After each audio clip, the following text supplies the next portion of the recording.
loves a good challenge would be Tim Ferriss. Hey friends, my name is Kaitlin Moose and we've made it to day 16 of SSSVEDA. That would be the vlog every day in August challenge. Today's vlog prompt was, who is the person you would most want to meet who is alive? And for me that would be Tim Ferriss. He calls himself the human guinea pig because he is constantly putting his body and mind through different experiments. I think he's very interested in honing in on how to make your body and mind as efficient as possible. I have all of his books. That would be The 4-Hour Work Week, The 4-Hour Body, Oh Ring Light, and The 4-Hour Chef.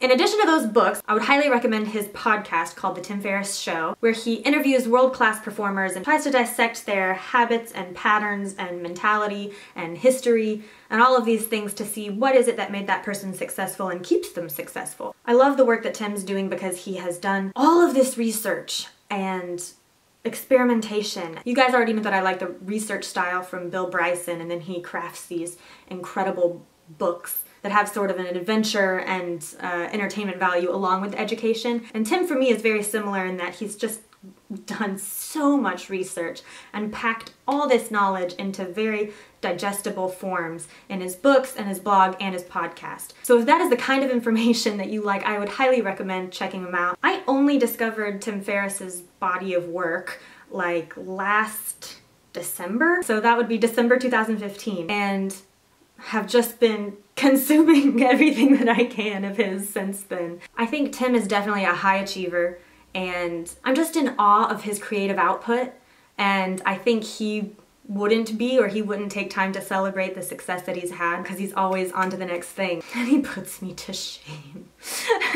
Just this insane ability to always be growing and learning. I think that's a huge message of Tim's, and one that really resonates with me, and so that is why I connected with his stuff and have been trying ever since then to catch up and learn everything that he has to offer and have my own experiments. I would consider this challenge one of them, pushing myself to follow through and see what happens when I have these deadlines and need this creative output to happen every single day. I really like that Tim leads by example. He even said, you know, he didn't expect, or he didn't know that his podcast would be as successful as it is, and he just told himself that he had to do 6 of them. It was like, it doesn't matter how crappy they are, and he wasn't happy with his first couple and thought he was stumbling over his words and all these kinds of things like us trying to do with our blogs. But it's like you do it anyways, and you learn as you go, and you grow. Otherwise, you know, paralysis by analysis, you might never get there.